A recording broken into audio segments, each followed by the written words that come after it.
Bismillahirrahmanirrahim. Assalamualaikum warahmatullahi wabarakatuh. Perkenalkan, nama saya Tarisa Alianti dengan NIM 022222142, Fakultas Sosial dan Ekonomi semester 6, Program Studi Manajemen. Video presentasi ini dibuat untuk memenuhi salah satu tugas mata kuliah Manajemen Kinerja dengan dosen Angga Pramadista Sudriajat SEMM.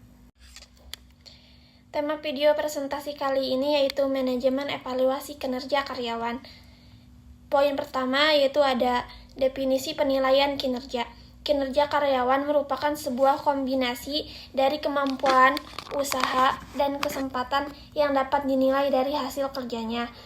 Beberapa ahli juga menyebutkan bahwa kinerja adalah suatu prestasi yang dicapai oleh seseorang dalam melaksanakan tugas atau pekerjaannya. Presentasi tersebut sesuai dengan standar kriteria yang ditetapkan dalam pekerjaan yang bersangkutan. Presentasi yang dicapai ini akan menghasilkan suatu kemampuan kinerja yang nantinya akan berpengaruh pada tingkat imbalan. Kinerja dapat diartikan sebagai hasil seseorang secara keseluruhan selama periode tertentu dalam melaksanakan tugasnya. Dalam proses bekerja itulah akan memunculkan bagaimana kinerja seseorang, apakah seseorang bekerja secara optimal, biasa-biasa saja, atau di bawah standar lainnya. Seperti kita ketahui bahwa kinerja sebagai hasil dari sebuah proses tertentu memiliki sebuah mekanisme untuk memperoleh hasil kerja itu sendiri. Pada dasarnya, penilaian kinerja ini merupakan proses pengamatan atau observasi terhadap pelaksanaan pekerjaan yang dilaksanakan oleh seorang karyawan. Hasil pengamatan tersebut dilakukan sebagai untuk penilaian yang berguna untuk menetapkan sebuah kesimpulan mengenai keberhasilan atau kegagalan seseorang dalam bekerja. Poin kedua yaitu ada tujuan penelitian kinerja. Secara umum, tujuan dilakukan penilaian kinerja adalah untuk meningkatkan kemampuan karyawan, mengidentifikasikan faktor penghambat, dan menetapkan kebijakan strategis. Teori lain menjelaskan bahwa adanya penilaian kinerja memiliki tujuan yaitu meningkatkan kemampuan karyawan. Salah satu tujuan dilakukannya manajemen kinerja adalah untuk meningkatkan kemampuan karyawan.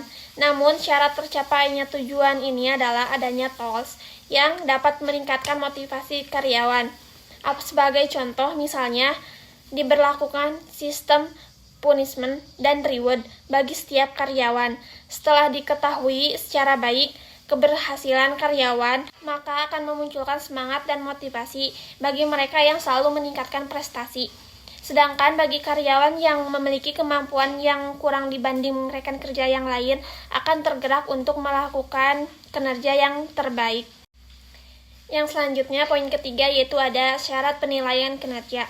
Syarat di bawah ini merupakan asas sistem penilaian yang sebaiknya digunakan setiap perusahaan yang akan melakukan penilaian kinerja. Poin pertama yaitu ada penilaian harus jujur, yang kedua penilaian harus adil, ketiga penilaian harus objektif, yang keempat penilaian harus sama-sama memiliki pengetahuan mendalam tentang unsur yang dinilai supaya penilaian sesuai dengan realitas atau fakta yang ada. Poin terakhir, penilaian berdasarkan atas dasar atau salah dan baik atau buruk. Gomez menjelaskan mengenai syarat penilaian kinerja yaitu yang pertama, terdapat 3 kualifikasi bagi pengembang kriteria kinerja yang dapat diukur secara objektif. Yang pertama yaitu relevansi, reliabilitas, dan diskriminasi. Relevansi yaitu kualifikasi ini berhubungan dengan kesesuaian antara kriteria dan tujuan-tujuan penilaian kinerja. Sebagai contoh, kecepatan produksi dapat menjadi ukuran kinerja yang lebih relevan jika dibandingkan dengan penampilan seseorang dalam bekerja. Yang kedua yaitu reliabilitas.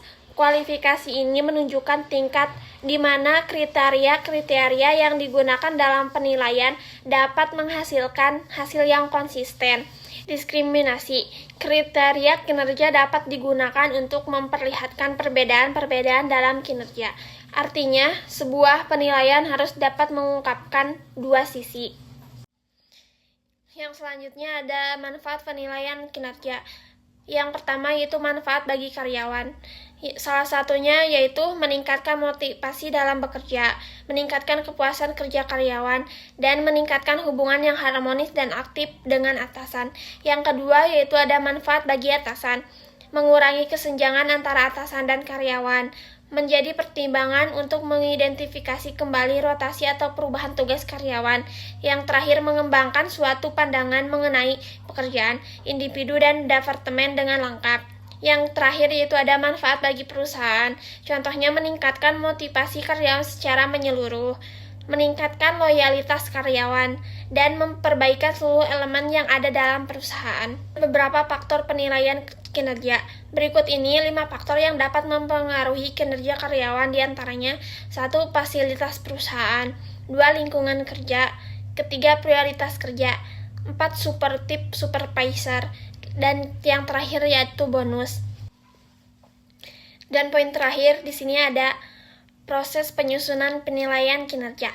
Langkah pertama yang harus dilakukan dalam menyusun sistem penilaian kinerja yaitu harus digali terlebih dahulu tujuan yang ingin dicapai oleh perusahaan. Dengan adanya sistem penilaian kinerja yang akan disusun, hal ini penting karena dengan mengetahui tujuan yang ingin dicapai yang akan lebih memudahkan dalam menentukan desain penilaian kinerja. Berikut tahapannya. Yang pertama yaitu ada job analysis, yang kedua ada job description, yang ketiga adalah job specification. Kesimpulannya, sistem penilaian kinerja karyawan umumnya digunakan sebagai instrumen untuk mengendalikan perilaku karyawan. Dengan adanya sistem penilaian, manajemen dapat mengontrol perilaku yang akan ditampilkan oleh karyawan. Selain itu, penilaian karyawan juga dijadikan dasar untuk menyusun keputusan. Keputusan yang berkaitan dengan kenaikan gaji, pemberian bonus, promosi, dan penempatan karyawan pada posisi yang sesuai. Cukup sekian video presentasi saya mengenai manajemen evaluasi kinerja karyawan. Semoga bermanfaat. Mohon maaf apabila ada kesalahan dan kekeliruan. Wassalamualaikum warahmatullahi wabarakatuh.